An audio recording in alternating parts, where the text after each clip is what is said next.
নবীজি চোখের পানি ছেড়ে কান্দে রে।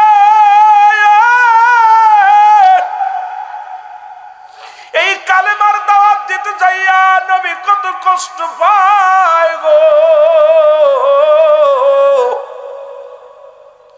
রহমতের নবী কত কষ্ট পায় রে। এই অবস্থার পর নবীজি আমার দীর্ঘ 13টা বছর কাটাইলেন। রব্বুল আলামিন হুকুম দিলেন, হাবিব আর সময় নাই, আর সময় নাই, আপনি মক্কা থেকে মদিনায় চলে যান।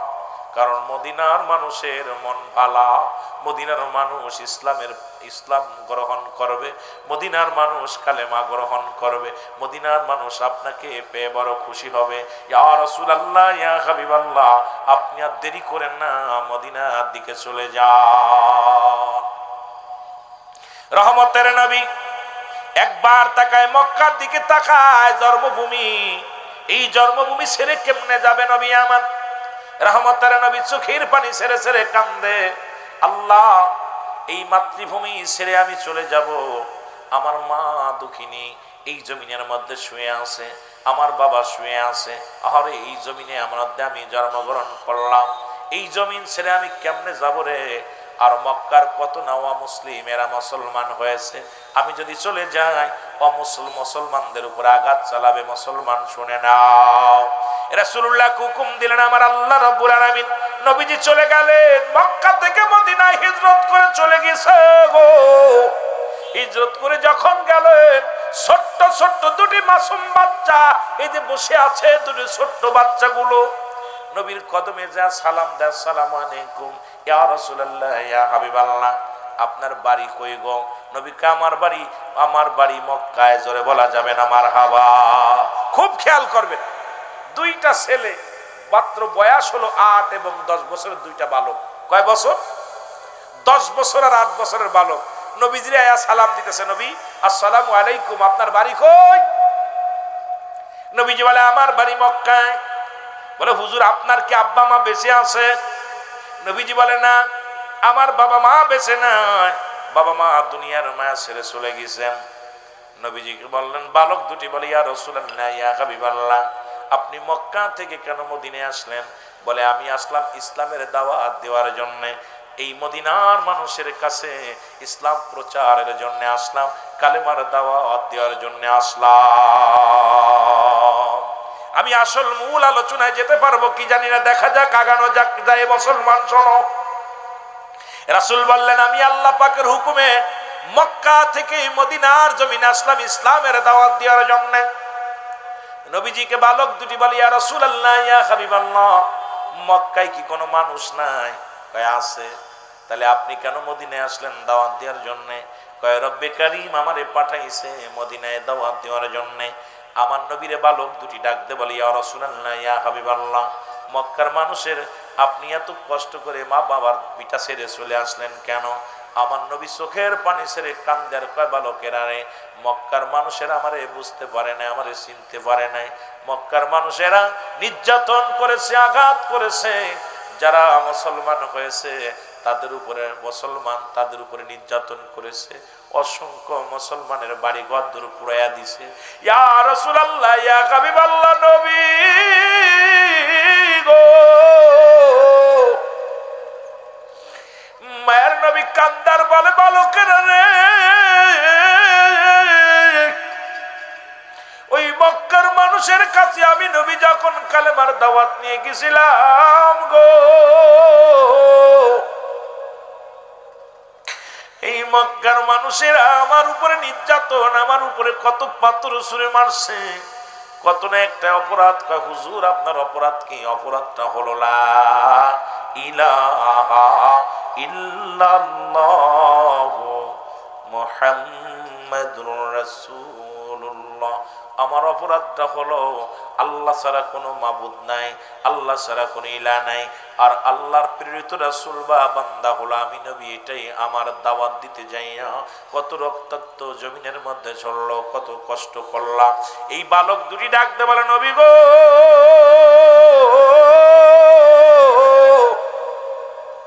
এই মক্কার জমিনে সব চাইতে বড় কষ্ট কে দিছে গো ইয়া রাসূলুল্লাহ ইয়া হাবিবাল্লাহ, এই মক্কার জমিনে সব চাইতে আপনারে কষ্ট দিছে কে? বলে বালক রে, সব চাইতে কষ্ট দিছে একটা মানুষ, সেই মানুষটার নাম হলো আবু জেহেল। আল্লাহু আকবার বলো না। নবীজি বলেন সবচাইতে বেশি কষ্ট আমারে দিছে আবু জেহেল। এবার বালক দুটি বলে ইয়া রাসূলুল্লাহ, এই মানুষটারে কেমনে কষ্ট দেয়? আপনি তো দুনিয়ার কোনো লোভ করেন নাই। এ মুসলমান, দুনিয়ার কোন সম্পদের কোনো লোভ করেন নাই, কারণ আল্লাহ আপনাকে পাঠাইছে, আপনি আসছেন, আপনি নিজেই তো বলেছেন হায়াতি খায়রুল লাকুম, নবীকে আমার হায়াতের জিন্দেগিটা আমার উম্মতের জন্য কল্যাণ স্বরূপ। ও মামায়াতি খায়রুল লাকুম ওয়াফাতি খায়রুল লাকুম, নবী কয় উম্মতিরা রে, আমি নবী আল্লাহ পাক আমি নবীরে দুনিয়ার মধ্যে পাঠাইলো আমার উম্মতের জন্য কল্যাণ স্বরূপ, আবার দুনিয়া থেকে বিদায় হয়ে গেলাম, এটা আমার উম্মতের জন্য কল্যাণ স্বরূপ। জোরে জোরে বলো মারহাবা। বালক দুটি বলে ইয়া রাসূলুল্লাহ ইয়া হাবিবাল্লাহ, আরে আপনাকে যারা মারলো তাদের দ্বারা কি মায়া নাই রে? তাদের অন্তরে কি কোনো মায়া নাই? নবী গো, মায়ের নবী। আমার নবীজি বলে বালকের রে আয়, বলে নবী গো, আপনার মা নাই, বাবা নাই, এই দুনিয়ার মধ্যে আমারও বাবা নাই গো নবী। আমার নবীও কান্দে, বালক দুটি কান্দে। নবী দাওয়াতের কাজ শুরু করলেন। বালক দুটি দুই ভাই প্রতিজ্ঞা করলেন। হযরত মুআজ রাদিয়াল্লাহু তাআলার কলিজার দুটি সন্তান প্রতিজ্ঞা করলেন। দুই ভাই প্রতিজ্ঞা করে, ভাই রে, যদি কোনোদিন সুযোগ পায় আবু জেহেলকে চির বিদায় করে দিব আমরা দুই ভাই, কারণ আবু জেহেল আমার নবীরে কষ্ট দিছে, আমার নবীরে কান্দাইছে, আমার নবীর চোখে পানি ফেলাইছে। সুতরাং আমরা দুই ভাই প্রতিজ্ঞা করলাম, যদি কোনোদিন যদি সুযোগ পায়, যদি এমন অবস্থা হয়, আবু জেহেলকে চির বিদায় করে দিব। জোরে বলেন মারহাবা। ছোট্ট দুটো বালক, 8 বছর 10 বছর বয়স। কয় বছর? কথা বলেন, কয় বছর? 8 বছর আর 10 বছর, আপন দুই ভাই। এদিকে নবী মদিনার বুকে কালেমার দাওয়াত শুরু করলেন, তিলে তিলে দাওয়াত দেওয়া শুরু করলেন। রাসূলুল্লাহ দাওয়াত দেয়, আর মানুষ দলে দলে ইসলাম ধর্ম কবুল করে। দিনে দিনে একবারে আজকে প্রতিজ্ঞা করো, কষ্ট করো যুবক ভাইরা, শুনে না। কত ঘাত প্রতিঘাতে নবী আগাইতে লাগলেন, কিন্তু ইহুদি খ্রিস্টানরা মানতে পারে নাই, কাফেররা মানতে পারে নাই। দিনে দিনে মুসলমানদের বাড়ি ঘর পুড়িয়ে দেওয়া শুরু করলো, মুসলমানদের ঘর দরজা লুট করা শুরু করলো, মুসলমানদের নির্যাতন করা শুরু করলো, মুসলমানদের বাড়ি ঘর দর পুরা শেষ করে দেওয়া শুরু করলো, মুসলমানদের জিন্দা মাটি দেওয়া শুরু করলো। নবীর কাছে প্রতিনিয়ত খবর আসে, ইয়া রাসূলুল্লাহ ইয়া হাবিবাল্লাহ, অমুক জায়গা অমুক মুসলমানরা কাফেররা হত্যা করে ফেলেছে, অমুক জায়গায় এই কাজ করেছে। আমার নবী কান্দার ডাক দে বলে, আল্লাহ রব্বুল আলামিন, এইভাবে যদি মুসলমানদেরকে শেষ করে দেয়া হয়, এইভাবে যদি ঈমানদারদের শেষ করে দেয়া হয়, তোমার দ্বীনের দাওয়াত আমি কাদের কাছে দিব? আর তোমার দ্বীন কারা প্রচার করবে? আল্লাহ, তোমার নাম নিশানা যারা মিশিয়ে দিতে চায়, রব্বুল আলামিন আমাকে তুমি ধৈর্য ধারণ করার তৌফিক দান করো, ইসলামের বিজয় দাও, ইসলামের শক্তি দাও, ইসলাম যেন জিন্দা হয়। গোটা মক্কা মদিনায় নয়, গোটা পৃথিবীর জন্য, পৃথিবীর বুকে যেন ইসলামের পতাকা পথ পথ করে ওড়ে। জোরে জোরে বলো মারহাবা। রাসূলুল্লাহ দোয়া করলেন, আমার বাবারা শুনে নেন। এদিকে রমাদান মাস এসে গেল। রমাদান মাস, আমরা তো ভালো মন্দ খায় রোজা থাকতে পারি না। রাসূলের সাহাবীরা কেউ একটা খুরমা খেয়ে রোজা রাখে, কেউ একটা খেজুর খেয়ে রোজা রাখে, কেউ মুসলমান পানি খেয়ে রোজা রাখে। সারাদিন ওই রকম সিয়াম সাধনা করে। নবীজি কাছে যারা আসে সবাই তো এরকম। নবীজি জিগায়, তুমি কি খাইছো? বলে হুজুর আজকে একটা খুরমা খেয়ে রোজা আছি। তুমি কি খেয়েছো? বলে আজকে একটা খেজুর খেয়ে রোজা আছি। বলে তুমি কি খেয়ে আসো? বলে হুজুর কিচ্ছু দানা পানি খাই নাই, রোজা আছি। কারণ আমার নবীরে ভালোবাসতো। আল্লাহর গোলাম যারা, এমন গোলাম ছিল পৃথিবীর মধ্যে, তারা এই দুনিয়ার মুখাপেক্ষী ছিল না। আমার বাজানেরা লক্ষ্য করে শুনবেন, আমার নবীজি রাহমাতুল লিল আলামিন এইভাবে দিন যাইতে গেল, যাইতে যাইতে আর রমজান মাস যখন আসলো রে,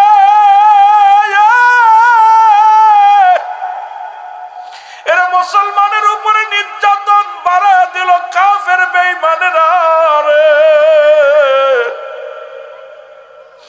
আমার নবীর পাগলদের দিবালয়ে আঘাত করা শুরু করলো।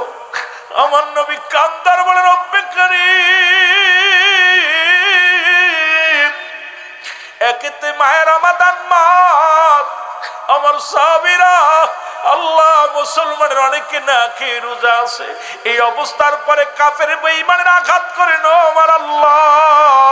আমার আল্লাহ কয় জিবরিল তাড়াতাড়ি যাও, আমার হাবিবকে জানা দাও আর বসে থাকার সময় নয়, বাতিলের বিরুদ্ধে জিহাদ ঘোষণা করতে হবে। জোরে জোরে চিল্লায় বলা যাবে না মারহাবা। জিবরিল আমিনকে আল্লাহ পাঠিয়ে, জিবরিল যাও হাবিবকে জানায় আসো, যুদ্ধ শুরু করতে হবে, আর বসে থাকার সময় নেই। নবীজিকে ডাক দিলেন। জিবরিল আমিন সালাম দিয়া কইয়া রাসূলুল্লাহ ইয়া হাবিবাল্লাহ, রব্বুল আলামিন হুকুম দিছে, আল্লাহ রব্বুল আলামিন আমাকে হুকুম দিছে আপনার কাছে আসার জন্য। আমি আপনার কাছে আসছি, আর বসে থাকার সময় নাই। জিহাদ ঘোষণা করছে, যুদ্ধ ঘোষণা করতে বলেছে।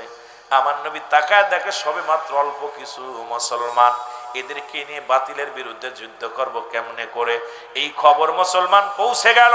নবীজি যখন সাহাবীদেরকে নিয়ে যুদ্ধের আলোচনা শুরু করলো, ওদিকে মাস্টার ইবলিস শয়তান এইটা প্রচার করা এমন ভাবে শুরু করে দিল, ও মুসলমান, আবু জেহেল 1000 সৈন্য গুছায় ফেললো, 1000 তরবারি, 1000 ঘোড়া নিয়ে মক্কা মদিনার মুসলমানদের বাড়ি ঘর সব উচ্ছেদ করে দিবে, মদিনার মুসলমানদের নাম নিশানা একতারে মিশায়া দিবে। একবারে ষড়যন্ত্র শুরু হয়ে গেল। আমার নবীর কাছে খবর আসলো। আমার নবীজি জিবরিল আমিন ডাকতে বলে, নবী গো, আপনিও যুদ্ধের ঘোষণা দিয়া দেন। ওদিকে কাফেররাও আসে, আর সময় নাই, আর বসে থাকার সময় নাই, যার যা আছে এটা নিয়ে ময়দানে নামতে হবে। জোরে বলেন না সুবহানাল্লাহ। আর একটু জোরে বল আল্লাহু আকবার। যার যা আছে তাই নিয়ে ময়দানের জন্য নামে। রাসূলুল্লাহ বললেন, যুদ্ধে যেতে হবে, প্রস্তুতি নাও। ঘোষণা দিয়ে দিল আগামী 17ই রমাদান। কয় তারিখ? জোরে বলেন বাবা। অনেক লম্বা আলোচনা, ইমানি আলোচনা হচ্ছে। ইমানের কথা, আমাদের ইমান কেমন থাকতে হবে। এই দুনিয়ার মধ্যে মুসলমানদের শক্তি যদি আমার দুইটা শক্তি থাকে, একটা হলো আমার আল্লাহ, আর একটা শক্তি হলো মুহাম্মাদুর রাসূলুল্লাহ। এই দুইটা শক্তি ধারণ করে যদি আপনি চলতে পারেন, দুনিয়ার কোনো ক্ষেপণাস্ত্র, দুনিয়ার কোনো বোমা, দুনিয়ার কোনো বোমবাস্টিক কোনো কিছু এরা পরোয়া করে না, কারণ এই দুইটা শক্তি থাকে ইমানদারের সাথে। জোরে বলেন ঠিক কিনা? আর একটু জোরে বলেন ঠিক কিনা? আমার ভাইয়েরা, আমার বন্ধুরা, আমার রাহমাতুল লিল আলামিন যুদ্ধের ডাক দিলেন, ঘোষণা করে দিলেন, তোমরা যে যেখানে আছো সবাই তোমরা প্রস্তুতি নাও। প্রস্তুতি নেওয়া শুরু করলো।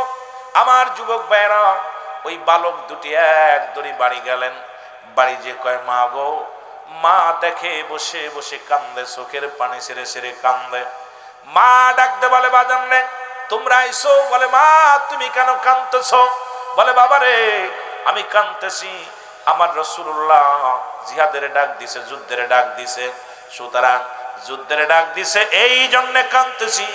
আজকে যদি তোমার বাবা বেঁচে থাকতো, তাহলে যুদ্ধের ময়দানে যায় শহীদ হয়ে যেত, আর এই শহীদ হয়ে গেলে আমি কিয়ামতের ময়দানে আল্লাহর দরবারে যা বলতে পারতাম, আল্লাহ আমি শহীদের বিবি, আমি শহীদের বিবি। সুতরাং আজকে যুদ্ধের ময়দানে যেতে পারলাম, তোমার বাবা যেতে পারলো না, তোমার বাবা শহীদ হইতে পারলো না, আমি শহীদের বিবি হয়ে উঠতে পারলাম না।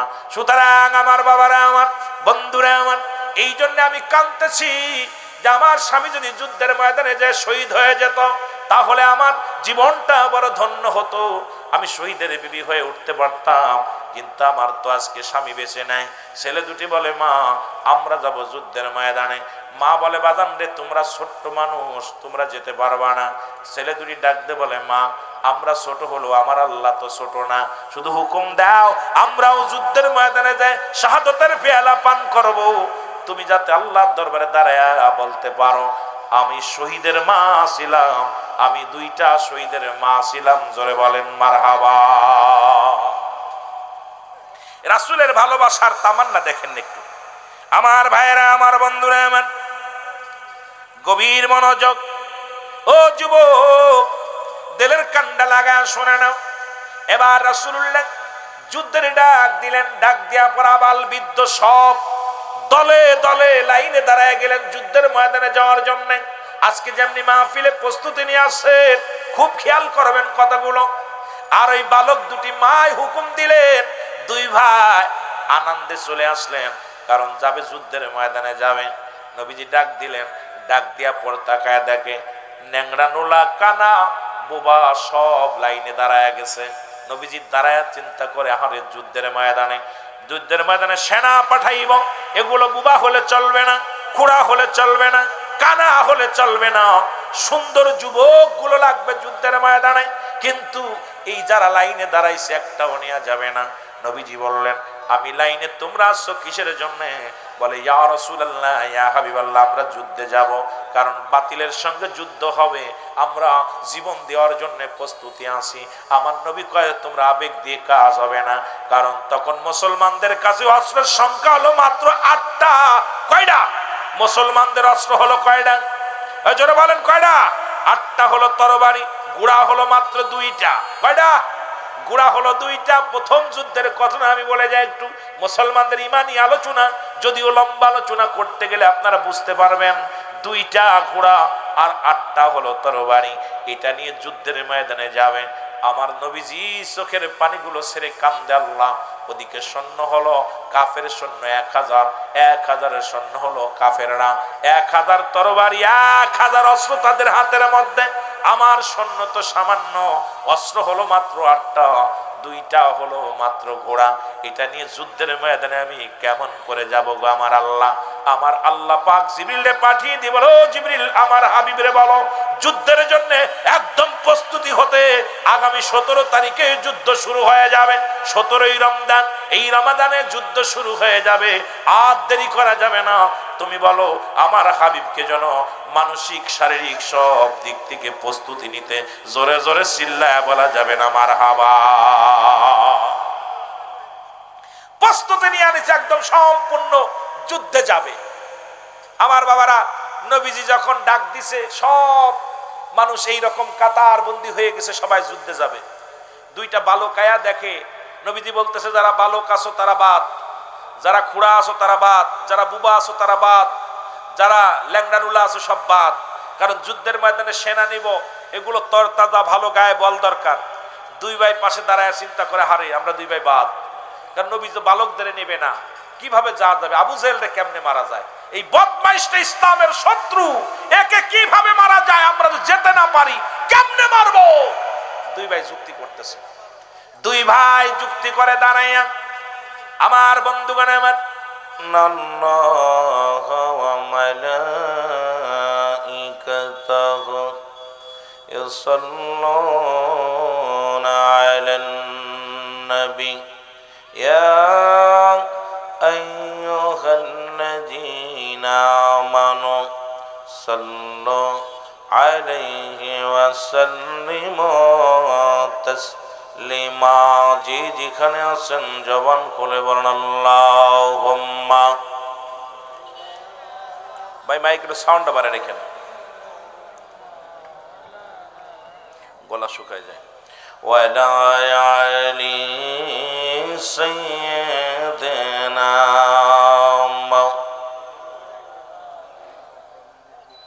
আকাশ জমিন তরুলতা ইয়াটর হাজার মাকলুকাত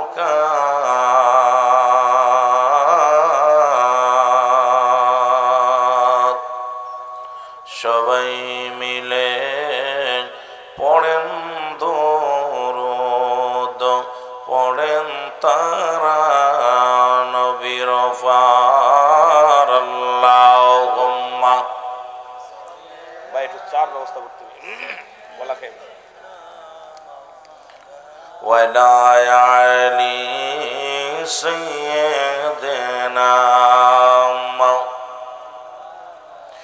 লা ইলাহা ইল্লাল্লাহ জোরে লা ইলাহা লা ইলাহা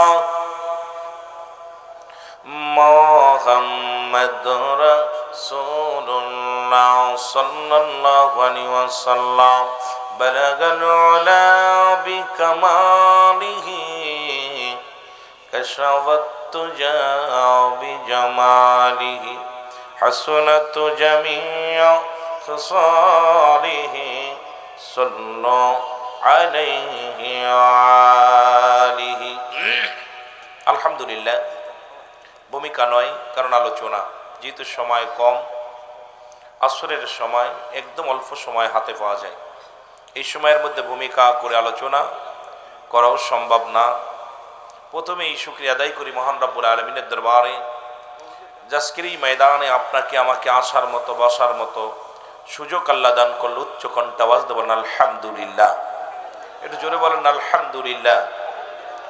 সালাম জানাই এখান থেকে দয়াল নবী রাসূল পাক সাল্লাল্লাহু আলাইহি সাল্লামের পুত পবিত্র কদম মোবারকে। সালাম জানাই বাংলাদেশের অসংখ্য হক্কানি ওলি হক্কানি আলেম ওলামাদের পুত পবিত্র কদম মোবারকে।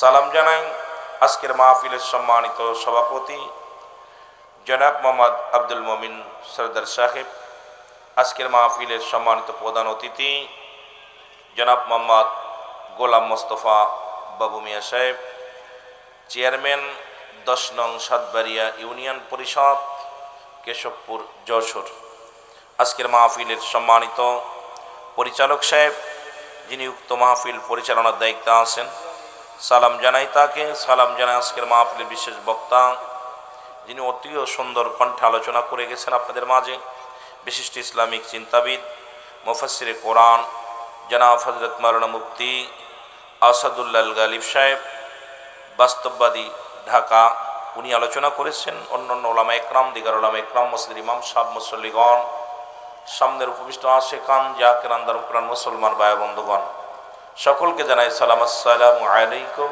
ওয়া রাহমাতুল্লাহি ওয়া বারাকাতুহু। আপনারা সবাই ভালো আছেন? মহান রব্বুল আলামিনের দরবারে শুকরিয়া আদায় করি, আল্লাহ রাখছে ভালো। গতকাল মাহফিল শেষ করেছি একটাই মানে দেবটাই শেষ করেছি উত্তরবঙ্গে। সারাদিন সারা রাত জার্নি করে খুবই কষ্ট করে এসেছি যে আপনারা জোহর বাদে আমার আলোচনা, যেহেতু রাত্রে ঘুম হারাম, দিনেও ঘুম হারাম, তা সব মিলে যেহেতু আপনারা দিনের বেলা মাহফিল, অন্য জায়গা আমরা বেশিরভাগ দিনের বেলা মাহফিল করি, সিলেট চট্টগ্রাম অসংখ্য মাহফিল হয়, হাজার হাজার মানুষ, আর এই দিনের বেলা মাহফিল আমাদের এই খুলনা বিভাগে খুব কম হয়। আপনারা জানেন আমার বাড়িটা, অনেকেই জানে আমার বাড়ি চট্টগ্রাম, কেউ জানে সিলেটে না। ভাই আমি মাগুরার সন্তান, আপনাদের ছেলে, পাশের বয়স। তা সুতরাং আজ 2-3টা বছর ভরে এই মাহফিলটা, গত বছর অনেক সাধনা করছে আনার জন্য, আমি আসতে পারি নাই। এবছরও রব্বুল আলামিনের হুকুম হয়েছে, হয়তো রিজিক লেখা ছিল, এই জন্য আপনাদের মাঝে এসেছি। অল্প সময় আলোচনা করব। রব্বুল আলামিন যেন কোরআন হাদিস থেকে কথা বলার তৌফিক দান করে, সকল বলুন আমিন। আরো জোরে বলেন আমিন। আজকের এই তাফসীরুল কোরআন মাহফিলে কার জীবনের শেষ মাহফিল, কার জীবনের শেষ রাত, যেহেতু আজকে সাতবাড়িয়া এই পাসানি পূর্বপাড়া নুরানিয়া জামে মসজিদের উদ্যোগে 3য় বাৎসরিক তাফসীর মাহফিল। এই মাহফিলটা আপনার আমার জীবনে, চেয়ারম্যান সাহেব আইছে, আলহামদুলিল্লাহ, আল্লাহ কবুল করুক। তো বিশেষ ভাই বসেন, আপনি বসেন, পাশে বসেন। তো বিশেষ করে মহান রব্বুল আলামিনের দরবারে অসংখ্য শুকরিয়া আদায় করি, যে সময় অনেক মানুষ জেলখানায়, অনেক মানুষ হাসপাতালে, অনেক মানুষ মৃত্যুসজ্জায় সজ্জিত, রব্বুল আলামিন আপনাকে আমাকে জেলখানায় নেন নাই, হাসপাতালে নেন নাই, পৃথিবীর সর্বোচ্চ উত্তম একটা জায়গা। গতকালকেও এই জায়গাটা ছিল একটা ধানের ক্ষেত, পরিত্যক্ত একটা ধানের জমিন, ইরি ক্ষেতের জমিন। এখন কিন্তু এটা ইরি ক্ষেতের জমিন না, এটা হলো রিয়াজুল জান্নাহ বেহেশতের বাগান, আগে বেহেশত তারপর হলো বাগান। আর এই জান্নাতের বাগানে বসেছে যারা, দেখেন দুনিয়ার মধ্যে যত গাছপালা আছে, আম গাছ, জাম গাছ, কাঁঠাল গাছ, ফলের গুণে গাছের পরিচয়, তদ্রূপ এটা রিয়াজুল জান্নাহ বেহেশতের বাগান, আগে বেহেশত তারপরে বাগান। আর বেহেশতি মানুষগুলো এই বাগানটাকে অত্যন্ত ভালোবাসবে, মহব্বত করে ধরবে। কিন্তু জাহান্নামীদের কপালে লেখা নাই, ওরা বসবেও না, দূর থেকে মেলা মনে করবে। ওরা চিন্তা করে মনে হয় মেলা মেলাইছে। আর এই মেলার চিন্তা করে ওরা নিজেরা ভুল করবে। এখানে দুইটা জিনিস পাওয়া যাবে, একটা রহমত, একটা হলো গজব। আমরা কি রহমত নিতে চাই না গজব নিতে চাই? জোরে বলেন, রহমত নিতে চাই না গজব নিতে চাই? সকলে যেহেতু আসরের পরে ওয়াজ, সবাই একটু খেয়াল, খুব ধৈর্য সহকারে আলোচনা শুনবেন। জ্ঞান এবং মন সব দিয়া, এক কথায় সব দিক থেকে ধ্যানটা ঘুরাইয়া আপনার মোরাকাবা মুশাহাদা, এই সময়টা উত্তম সময় হলো মোরাকাবার হালাতে বসবেন। অনেকে আমরা নামাজ পড়েই দড়িমারি ব্যাগ নিয়ে বাজার করার জন্য ব্যস্ত হয়ে যায়, কিন্তু এই সময়টা কিন্তু মোরাকাবার সময়, ধ্যান ধরার সময়, সাধনা করার সময়। আপনারা সকলেই আমার সাথে একটু তওবা করেন। আস্তাগফিরুল্লাহ রাব্বি মিন কুল্লি যামবিন আতুবু ইলাইহি লা হাওলা ওয়ালা কুওয়াতা ইল্লা বিল্লাহিল আলিয়্যিল আযীম। লা ইলাহা ইল্লাল্লাহু মুহাম্মাদুর রাসূলুল্লাহ। আশহাদু আল্লা ইলাহা ইল্লাল্লাহু ওয়াহদাহু লা শারীকা লাহু ওয়া আশহাদু আন্না মুহাম্মাদান আবদুহু ওয়া রাসূলুহু। মুহাব্বতের সঙ্গে দুরূদ শরীফ পড়েন। আল্লাহুম্মা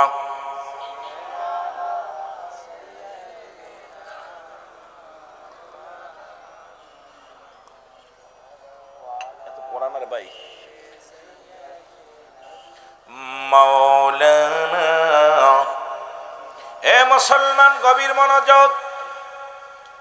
আল্লাহ রাব্বুল আলামিন আপনাকে আমাকে রিয়াজুল জান্নাহ বেহেশতের বাগানে আসার মতো, বসার মতো সুযোগ দান করল।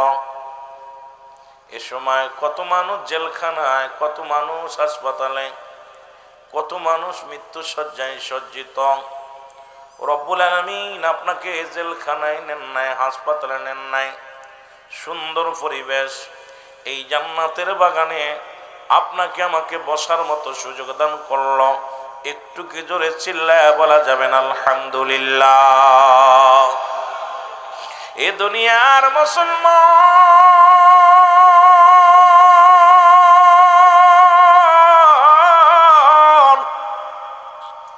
বান্দা যখন রিয়াজুল জান্নাহ বেহেশতের বাগান, এই বাগানের দিকে যখন বাড়ি থেকে রওনা দিছে রে বাবা, প্রতিটা কদমে কদমে আমার আল্লাহ রাব্বুল আলামিন আপনার আমার জীবনের সগীরা গুনাহগুলো মাফ করে দিয়েছে। জোরে বলেন মারহাবা। কি গুনাহ মাফ হইছে? আর একটু জোরে বলেন, কি গুনাহ মাফ হইছে? সগীরা গুনাহগুলো মাফ হয়ে গেছে।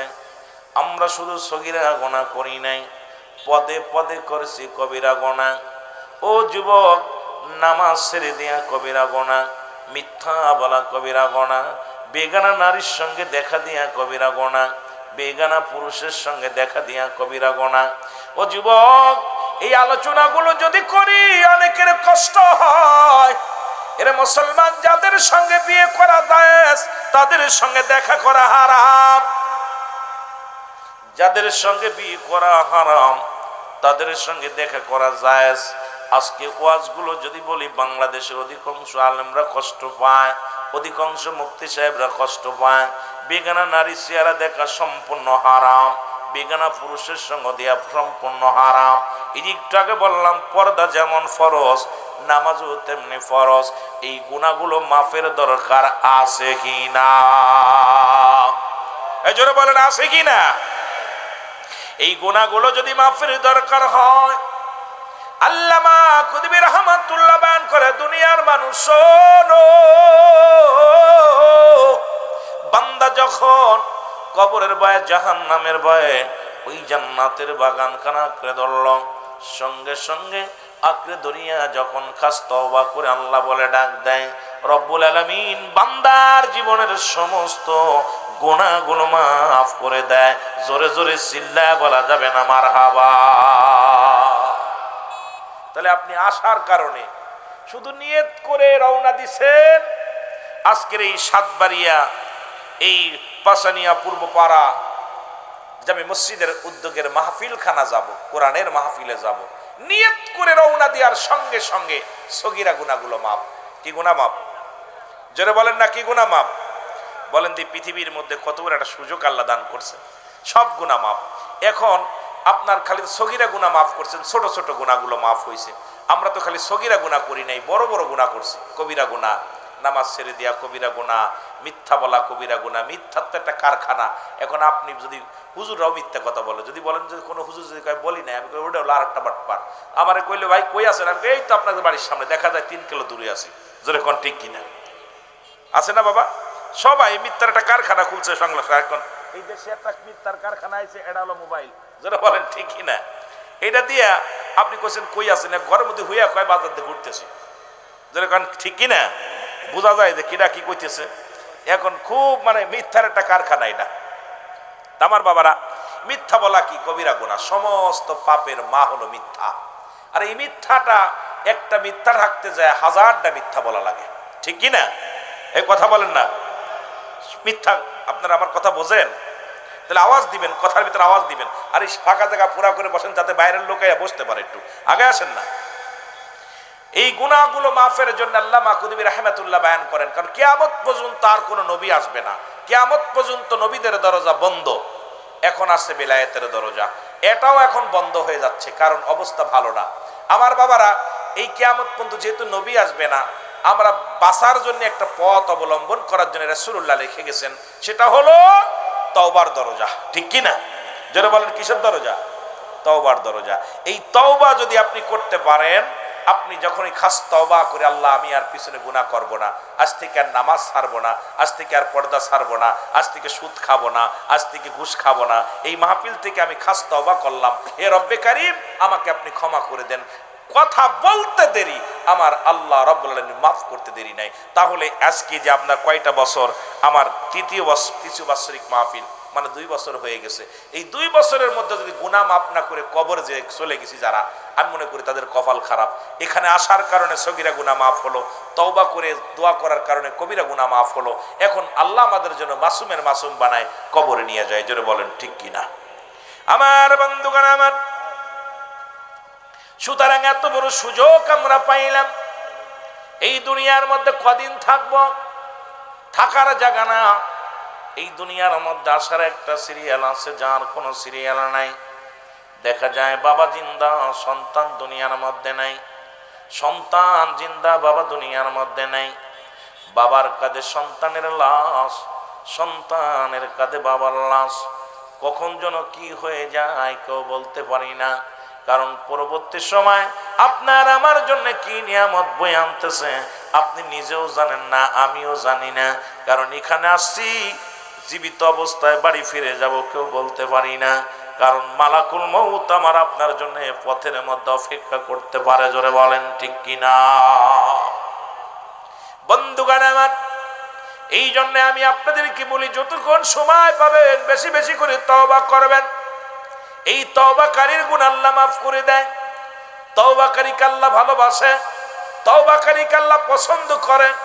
যেহেতু যখনই যাবেন, দিনে রাত্রে সব সময় তওবার মধ্যে থাকবেন, ইস্তেগফারের মধ্যে থাকবেন, আমলের মধ্যে থাকবেন।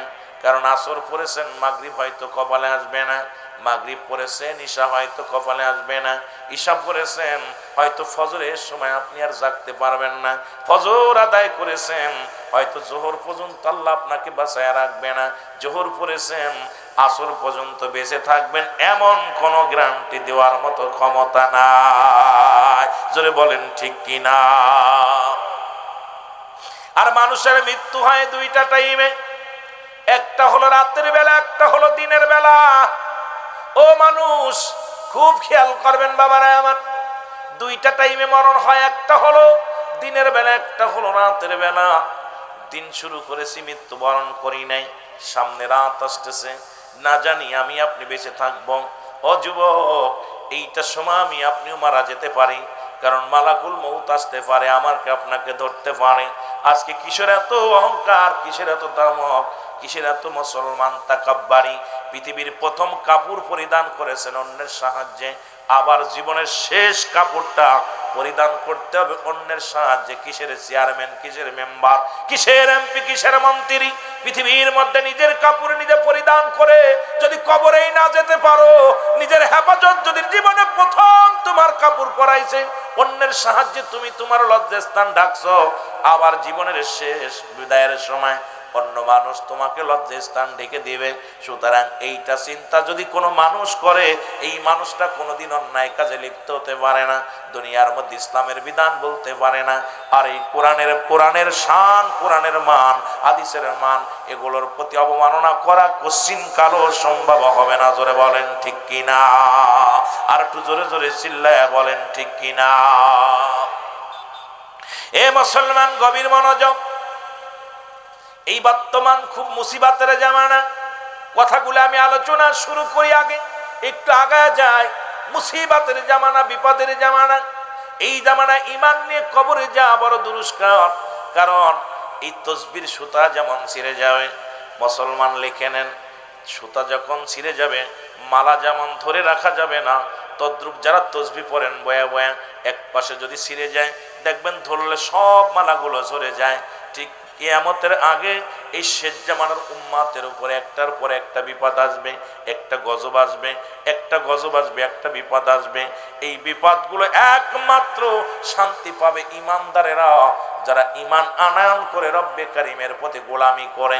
রব্বুল আলামিনকে গোলামি হিসেবে, মুসলমান শোনো, রব্বুল আলামিনকে মালিক হিসেবে, আমি আপনি গোলাম হিসেবে যদি রব্বে কারীমের গোলামি করতে পারি, এই মানুষগুলো একমাত্র রহমত প্রাপ্ত পাবে, আর সব হালাক হয়ে যাবে। জোরে জোরে চিল্লায় বলেন ঠিক কিনা? এ দুনিয়ার মানুষ, গভীর মনোযোগ। যে কথাগুলো বলি একটু লক্ষ্য করবেন। এই যে আজকে কোরআনের মধ্যেও ভুল ধরা শুরু করছে, যদিও তাফসীর মাহফিল, কোরআনের মধ্যে আমার দেশের অসংখ্য উলামা ইকরাম বলতেছে কোরআনের ভিতরে ভুল আছে। আমার আল্লাহ বলেন, যালিকাল কিতাবু লা রাইবা ফীহি, কোন সন্দেহ নাই, কোন সন্দেহ নাই কিতাবের মধ্যে। রব্বুল আলামিন ডাকতে বলেন, পৃথিবীর মধ্যে যত গ্রন্থ আছে, যত কিতাব আছে, সব কিছুর ভিতরে ভুল থাকতে পারে রে মুসলমান, কিন্তু কোরআনুল কারীমের মধ্যে আজ পর্যন্ত একটা জবর, একটা জের, একটা মুসলমান নোক্তা পৃথিবীর কেউ ভুল ধরতে পারবে না, ভুল করাতে পারবে না। কারণ সম্ভব নয়। কারণ এই কোরআন আসছে, যদি সবাই বলে সর্বজননীর জন্য কোরআন, আমি বলি না বাবা না। যদি সর্বজননীর জন্য হতো, কোরআনকে মেনে বুকে ধারণ করে জীবন যাপন করত। আল্লাহ বলেন এটা মানবে কারা, এটা বুঝবে কারা? আল্লাহ বলে হুদাল লিল মুত্তাকিন, একমাত্র হেদায়েত প্রাপ্ত বান্দাদের জন্য কোরআন। জোরে বলো মারহাবা, আর একটু জোরে বলো আল্লাহু আকবার। এখন হেদায়েত প্রাপ্ত বান্দাদের জন্য যদি কোরআন হয়, আমি কেন মানবেন না? কিছু মানুষ কোরআনের আইন মানে, কিছু মানুষ মানে না। কিছু মানুষ কোরআন বোঝে, কিছু মানুষ বোঝে না। কিছু মানুষ কোরআন অবমাননা করে। এর একটাই কারণ হলো, এই মানুষগুলো পৃথিবীর মধ্যে মানুষের মধ্যে আছে, ইমানদারের মধ্যে নাই। যদি ইমানদার হতো, এই কোরআনের প্রতি সম্মান, কোরআনের প্রতি ভালোবাসা বেড়ে যেত। জোরে বলেন ঠিক কিনা? যেটা তৎকালীন জামানার মধ্যে ছিল। আল্লাহ বলেন অমিনান নাস, মানুষের মধ্যে মায়াকুলু, তারা বলবে আমান্না, তারা ঈমান আনছে বিল্লাহি, আল্লাহর প্রতি, অবিলা অমিনা আখিরাতের প্রতি বিশ্বাস স্থাপন করেছে। ওমা হুম বিমুমিনিন, আল্লাহ বলে ইমান, আমার আল্লাহ ডাক দিয়ে বলে শুনে নাও, নাস শব্দের অর্থ হলো মানুষ। এই মানুষের মধ্যে ধোঁকাবাজ, মানুষের মধ্যে দাগাবাজ, মানুষের মধ্যে মুনাফিক, মানুষের মধ্যে বেঈমান গুলো আছে। যেটা তৎকালীন জামানার মধ্যে ছিল, এখনো আছে কি নাই? জোরে বলেন আছে কি নাই? এখনো অসংখ্য মুনাফিক, অসংখ্য কোরআনের প্রতি অবমাননাকারী এখনো বাংলার জমিনে আছে, পৃথিবীর জমিনে আছে।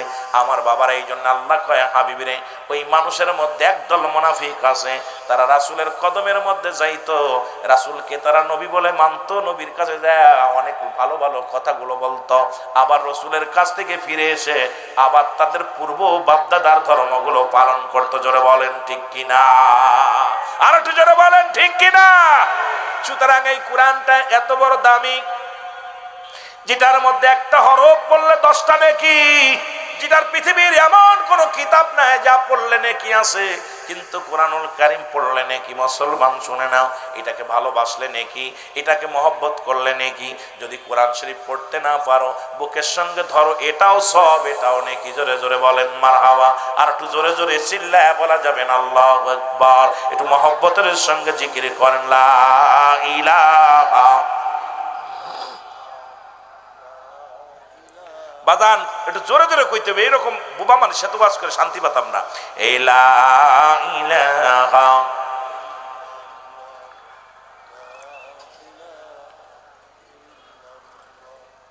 এর নাই কোন মালিক আল্লাহ ছাড়া, বল নাই কোন খোদা আল্লাহ ছাড়া, লা ইলাহা।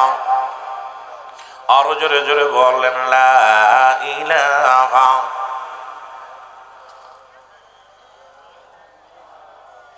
এ দুনিয়ার মুসলমান,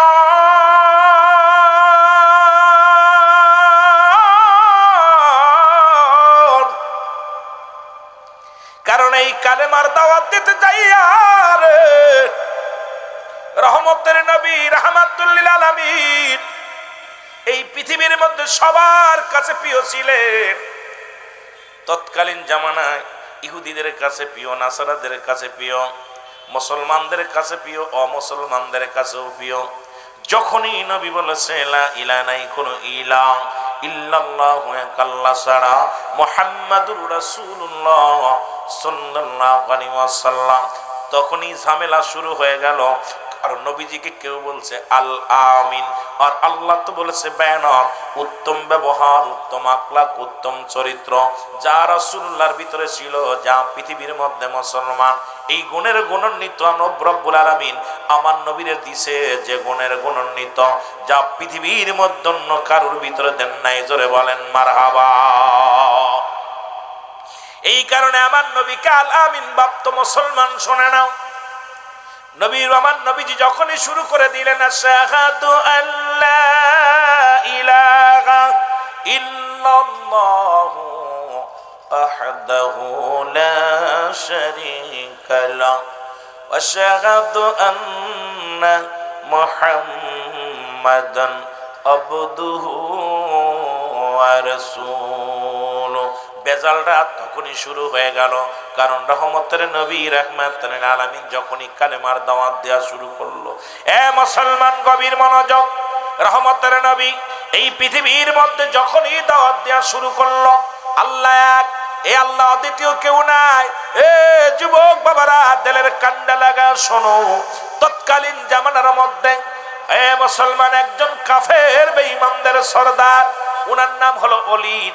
উনিও একটা পুতুল বানাইলেন, পুতুলটা বানাইয়া স্বর্ণ দিয়া রূপা দিয়া একটা পুতুল বানাইলেন। আর মুহাম্মাদের খোদা আল্লাহ আমার আপনার যে খোদা, মুহাম্মাদেরও সেই খোদা, কিন্তু ওলীদের সেই খোদা নয়। ওলী নিজে একটা পুতুল বানাইয়া খোদার ইবাদত বন্দেগী করতে লাগলো। এমন ভাবে স্বর্ণ দিয়া রূপা দিয়া একটা পুতুল বানাইয়া এই পুতুলের মধ্যে প্রতিনিয়ত সিজদায় লুটায় পড়তো। আর রাত যখন গভীর হয়ে যেত, পুতুলের ভিতর থেকে আওয়াজ আসতো, ওলীদ রে, আমি হলাম আসল খোদা। আব্দুল্লাহর বেটা মুহাম্মদ যে খোদার কথা বলে, আব্দুল্লাহর বেটা মুহাম্মদ একজন কাজ্জাব। সুতরাং পৃথিবীর মধ্যে আমি হলাম আসল খোদা, আমার কাছে যা চাইবা তাই পাবা, নগদ জান্নাত, নগদ বেহেশত, দুনিয়ার মধ্যে নগদ সব কিছু আমার কাছে পাওয়া যায়বা। তুমি আমার অনুকরণ করো, তোমার ভাই বন্ধু যারা আছে সবাইকে অনুসরণ করতে বলো। এ মুসলমান গভীর মনোযোগ, ওলীদ দিনে দিনে প্রতিবেশী যারা ছিল সবাই পুতুলের প্রতি আকৃষ্ট করে ফেললো। আর এই দেবতার সঙ্গে রাত যখন গভীর হয়ে যায়, ডাক দেবাল, ও খোদা, যখন সিজদায় লুটায় পড়ে, অথচ আল্লাহ বলেন আমার আল্লাহর কোনো ছেলে নাই, মেয়ে নাই। আমার সাথে পড়েন বিসমিল্লাহির রাহমানির রাহিম, কুল হুয়াল্লাহু আহাদ, আল্লাহুস সামাদ, লাম ইয়ালিদ ওয়া লাম ইউলাদ ওয়া লাম ইয়াকুল লাহু কুফুয়ান আহাদ। জোরে জোরে চিল্লা বলা যাবেন আল্লাহ আকবার। আর একটু জোরে জোরে চিল্লায় বলেন আল্লাহু আকবার। আল্লাহ ডাকতে বলে বান্দারে শোনো,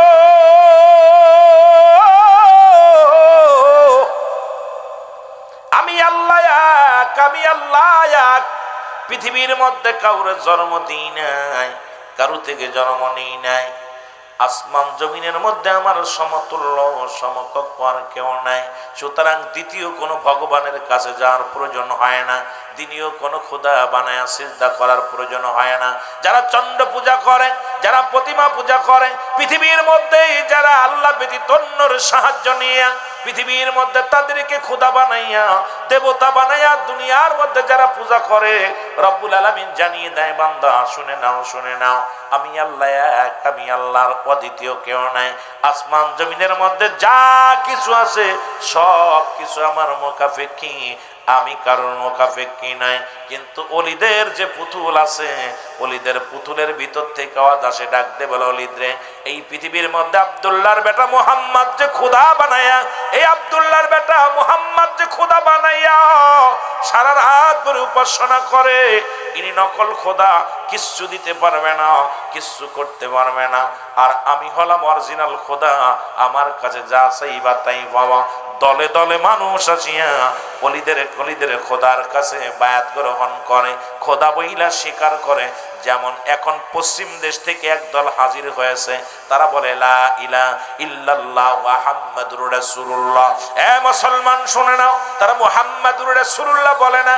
আজকে আমার বাংলাদেশে বেশিরভাগ এই বেনাফল যশোরের মধ্যে অধিকাংশ মসজিদের মধ্যে ঢুকে গেছে মুসলমান, বাড়ি বাড়ি ঢুকে গেছে। খুব সাবধান, তাদের আওয়াজটা হলো লা ইলাহা ইল্লাল্লাহ মুহাম্মাদুর রাসূলুল্লাহ।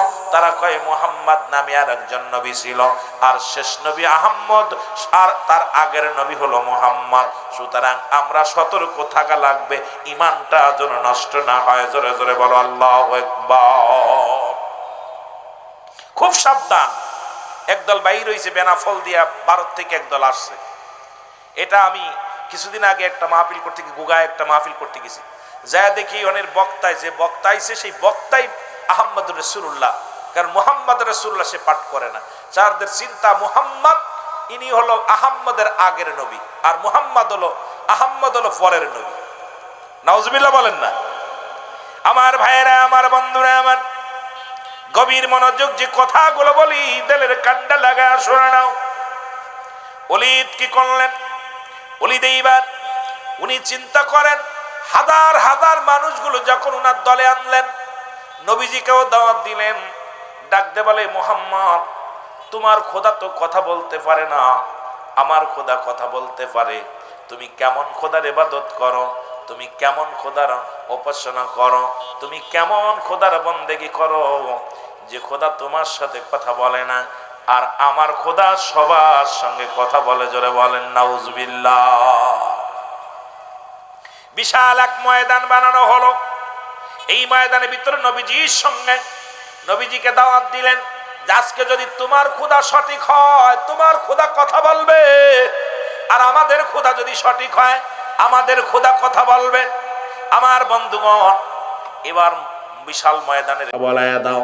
আমার নবী কয়, শোনো, ওই আল্লাহকে পার একমাত্র ঠিকানা হলো আমি নবী রাহমাতাল লিল আলামিন। জোরে বলো মারহাবা। এ আমার ভাইয়েরা, আমার বন্ধুরা, আমার আল্লাহর নবী ডাকতে বলে, ওলিদের খোদা, তুমি বলে দাও তুমি আসল কি নকল, তুমি তাড়াতাড়ি বলো। ওলিদের খোদার থেকে আওয়াজ আসে, লা ইলাহা ইল্লাল্লাহু মুহাম্মাদুর রাসূলুল্লাহ সাল্লাল্লাহু আলাইহি ওয়াসাল্লাম। সঙ্গে সঙ্গে উপস্থিত জনগণ সবাই অবাক হয়ে গেলেন। এতদিন শুনলাম কি, এখন করলো কি? ওলীদ কয় খোদা রে কি ভুল করলা, তুমি যে তোমার পরিচয় ভুল করে বলে দিলা। কয় না না আমি ভুল করি নাই, কারণ আব্দুল্লাহর বেটা মুহাম্মাদুল আখির নবী রাহমাতাল লিল আলামিন, আর আল্লাহ পার একমাত্র ঠিকানা হলো রাহমাতাল লিল আলামিন, আল্লাহ ছাড়া কোনো মাবুদ নাই। সুতরাং তোমরা শোনো, আমি ওলীদের খোদা সাক্ষী দিলাম লা ইলাহা নাই কোনো ইলাহ ইল্লাল্লাহু এক আল্লাহ ছাড়া মুহাম্মাদুর রাসূলুল্লাহ আল্লাহর প্রেরিত রাসূল বা বান্দা হলো নবী মুহাম্মাদুর রাসূলুল্লাহ সাল্লাল্লাহু আলাইহি ওয়াসাল্লাম। উপস্থিত যত মুসল্লি ছিল, উপস্থিত যত ইহুদিরা ছিল, সবাই কালেমার মালা পড়ে পড়ে মুসলমান হয়ে গেল। জোরে বলেন না মারহাবা, আর একটু জোরে বলেন না মারহাবা। এ আমার ভাইয়েরা আমার, ওলীদ ক্ষিপ্ত হয়ে গেল, নিজের পুতুলটাকে একবারে জোরে ছুঁড়ে মেরে ভেঙে ফেললো। আরে আমার বিড়াল আমারে মেও, কারণ সারা জীবন ভরে আমার দেবতা হয়ে থাকলো, আজকে মুহাম্মাদের কথা মতো চললো। ওলীদ ভেঙে ফেললেন মূর্তিখানা, ভেঙে যখন চলে গেলেন, আমার নবীজি উপস্থিত জনগণকে বললেন, তোমরা শোনো, আমার রব্বে কারিমের কোন ছেলে মেয়ে নাই, রব্বে কারিমের কোন হালে বায়াত নাই, রব্বে কারিমের কোন বংশ নাই। সুতরাং আল্লাহকে পার একমাত্র ঠিকানা হলাম আমি নবী। আমারে ভালোবাসো আর আল্লাহকে সন্ধান করো, রব্বুল আলামিনকে পার একমাত্র ঠিকানা হলাম আমি নবী মুহাম্মাদুর রাসূলুল্লাহ।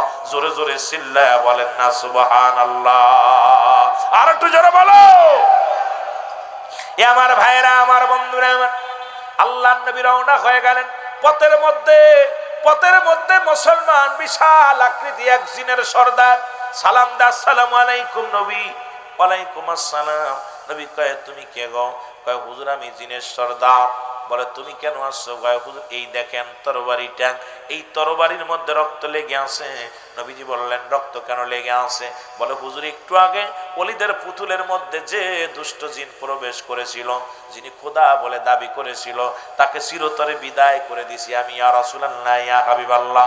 ওকে বিদায় করে দিয়ে আমি ওই পুতুলের মধ্যে প্রবেশ করেছিলাম।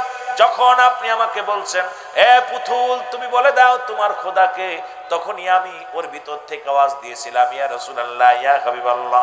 নবী বলে কেন তুমি আওয়াজ দিলা?